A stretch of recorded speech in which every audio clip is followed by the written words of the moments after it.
২৮ বছরের টগবগে যুবক অন্তর। ২ বছর আগে পায়ে ঘা হলে কেটে ফেলে দিতে হয় এক পা। বাবা মারা যাওয়ার পর পরিবারের একমাত্র উপার্জনক্ষম ব্যক্তি ছিল সে। যে বয়সে সংসার নিয়ে স্বপ্ন দেখার কথা, তখন পা হারিয়ে মানবেতর জীবন তার। তবে স্বপ্ন নিয়ে সামাজিক সংগঠন সংযোজন করে দিয়েছে কৃত্রিম পা। এবার অন্তর স্বপ্ন দেখছেন নিজে কিছু করার। পা হয়েছিল, ঘা হইলো, ঘা থেকে ইনফেকশন হয়ে গিয়েছিল। ইনফেকশনতে বাদ দিয়ে দিয়েছিল, ডাক্তারের বলছিল গাছ দিয়ে ছাড়া কোনো উপায় নাই। ওই চলছে, মা খায়, রোজগার করে আমার খায়। আগে সেলুনে কাজ করতাম ভাই, এখন সমস্যার কারণে করতে পারেন। এখন ভাই খুব ভালো লাগতো, নিজের পায়ে দাঁড়াচ্ছি, একটু হাঁটছি, খুব আনন্দ লাগছে নিজেকে। আগে তো কিছু মোটেই কিছু করতে পারতাম না, দাঁড়াতে পারতাম না, হাঁটতে পারতাম না, কারোর সাথে ঘুরতেও পারতাম না। এখন সবার সাথে ঘুরে বেড়াতে পারবো, বন্ধু বান্ধবের সাথে। অন্তরের মতো আরও ২৫ জনকে রবিবার রাজধানীর বাবাজ রোডে কৃত্রিম পা লাগিয়ে দিয়েছে সংগঠনটি। দেশের প্রত্যন্ত অঞ্চলের অসহায় মানুষ যারা বিভিন্ন দুর্ঘটনায় পা হারিয়ে ফেলেছেন, কিন্তু সামর্থ্য নেই কৃত্রিম পা লাগানোর, তাদের নিয়ে এই আয়োজন করে স্বপ্ন নিয়ে সংগঠন। কৃত্রিম পা পেয়ে তাদের মুখে এখন আনন্দের ছাপ।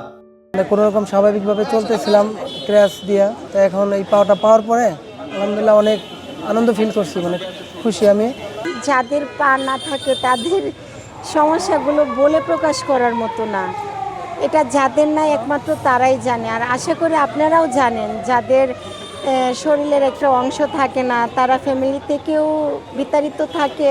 হ্যাঁ, আলহামদুলিল্লাহ এখন অনেক ভালোই লাগতেছে। 5 বছর পর পাটা পেলাম, তাদেরকে ধন্যবাদ এবং দোয়া ভালোবাসা সবসময় থাকবে তাদের জন্য, যারা আমাদেরকে সহযোগিতা করছে।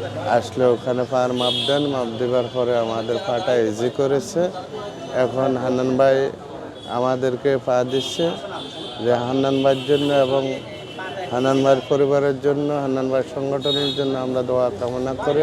টানা ৭ম-বারের মতো বেস্ট টিস্যু পেপার ব্র্যান্ড হিসেবে স্বীকৃতি পেয়েছে বসুন্ধরা টিস্যু।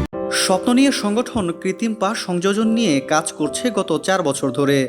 দেশের বিভিন্ন স্থানে তাদের ভলেন্টিয়াররা এসব অসহায় দুস্থদের খুঁজে বের করে সহযোগিতা করেন। যাদের পা নাই এরকম প্রায় ১২৭ জনের আমরা কৃত্রিম পা লাগিয়ে দিয়েছিলাম। আর আজ আমরা আরও 25 জন, মোট ১৫২ জনের আমরা কৃত্রিম পা সংযোজন করেছি। আমাদের আসলে এই কৃত্রিম পা সংযোজনের বিষয়টি এসেছে এই মানুষগুলো যারা হাঁটতে পারে না, পক্ষাঘাতগ্রস্ত। আমরা চেয়েছি এই মানুষগুলোর যদি একটা পা হয়, তারা সমাজের বোঝা হয়ে থাকবে না, তারা পরিবারের জন্য বোঝা হয়ে থাকবে না, তারা কোনো না কোনো কর্ম করে এই সমাজের জন্য, তার পরিবারের জন্য কন্ট্রিবিউশন রাখতে পারবে।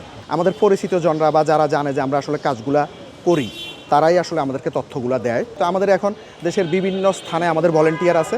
আমরা যেই কোনো দেশের যে কোনো ক্রান্তিকালে, যে কোনো দুর্যোগে, আমরা যে কোনো স্থানে আমরা কাজ করতে গেলে আমরা সহজে তাদেরকে রিচ করতে পারি। শুরুতে 15 থেকে 20 জন নিয়ে শুরু হয় স্বপ্ন নিয়ের যাত্রা। এখন পর্যন্ত 152 জনের কৃত্রিম পা সংযোজনে সহযোগিতা করেছে সংগঠনটি। হুমায়ুন কবির, কালের কণ্ঠ, ঢাকা।